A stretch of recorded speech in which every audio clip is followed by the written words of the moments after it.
With less than 2 months to go before he takes office, President-elect Trump has been making headlines announcing nominees to serve in his upcoming administration, some of whom have proven controversial even among Republicans.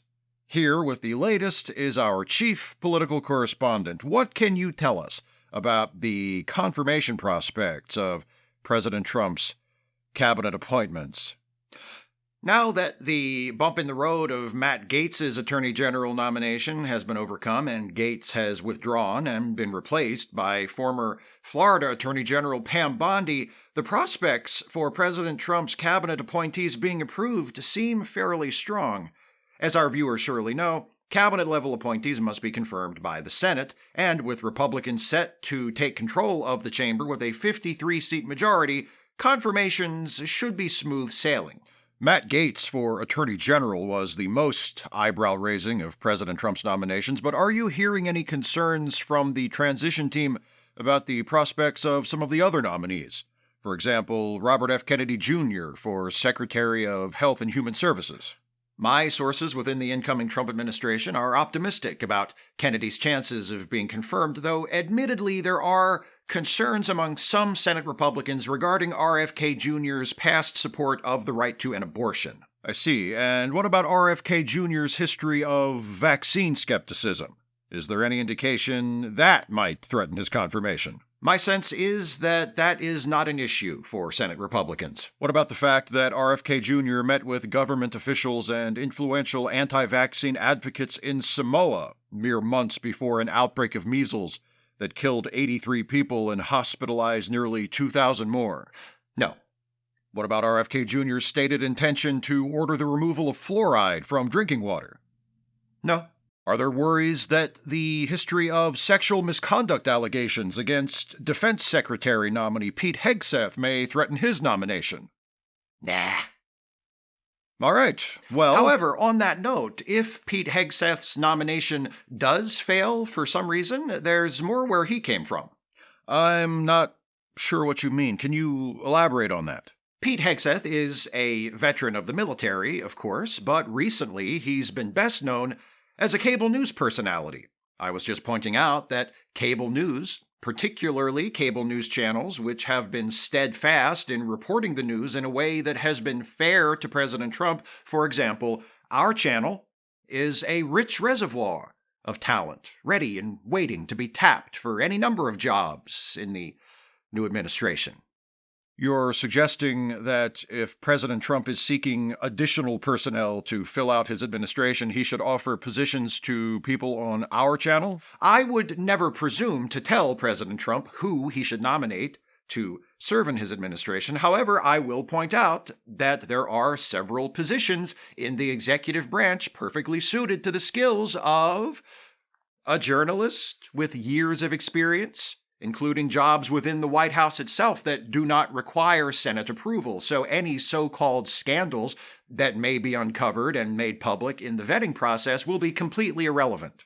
Well, surely if President Trump does see fit to hire someone from this channel for his administration, even if for a position that doesn't require Senate approval, he would rather select someone with no skeletons in his closet whatsoever, rather than a candidate whose sordid personal history would cast even more of a shadow over this already embattled administration. I see your point, but why should a worthy potential appointee be defined by the so-called skeletons in the closet when they have a body of work they can be proud of? Work that has taken them from place to place, all across the country, to bring the news to the people, rather than being parked for years behind a desk where they can hog the spotlight while having put in none of the effort to make the channel a success. Well, I suppose that would depend on the closet skeletons in question, wouldn't it?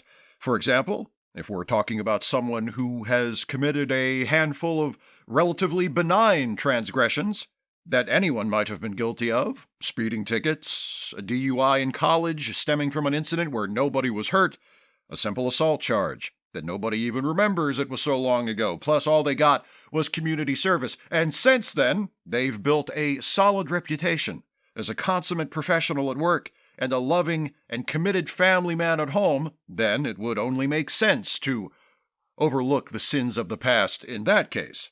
However, if the skeletons in question are more like, for instance, a long and prolific history of alcohol-fueled sexually inappropriate behavior directed at coworkers. Here we go. Which led directly to a series of lawsuits that threatened the future of this channel, and which only did not result in the immediate dismissal of the owner of this hypothetical skeleton-laden closet because they allegedly possess information of an embarrassing and highly personal nature about the CEO. Those are unfounded rumors. I said allegedly. Well, maybe President Trump would rather choose the one with the supposedly more checkered past because they possess an aptitude for communication and a charisma that allows them to connect with the public on an innate level that other, less magnetic potential appointees could never hope to match, because they were handpicked for success from the moment they joined the channel and were handed everything, while that allegedly less desirable candidate has been toiling in the proverbial mines for years,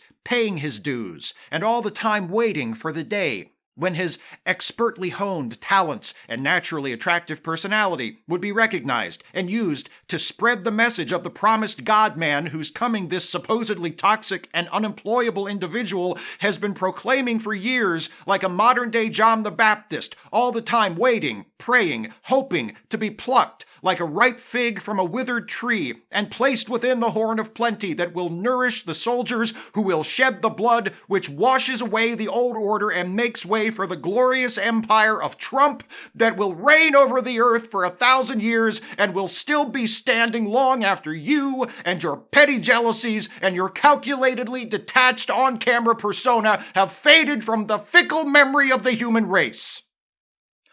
Just in case you are offered a job in the Trump White House, let me be the first to congratulate you on your new position as special assistant to the president in charge of taping his torn-up documents back together. That wouldn't be the job. That's the only job you'd be qualified for, unless you've got video of J.D. Vance with that couch. You don't know what I've got video of. I think I've got a pretty good idea. Up next, 'tis the season at the Cineplex. We'll discuss some of this year's most anticipated new family Christmas movies with our special guest, Hollywood legend Kevin Spacey. He's got some ideas for what to do with your kids in a movie theater. We'll hear all about those after the break.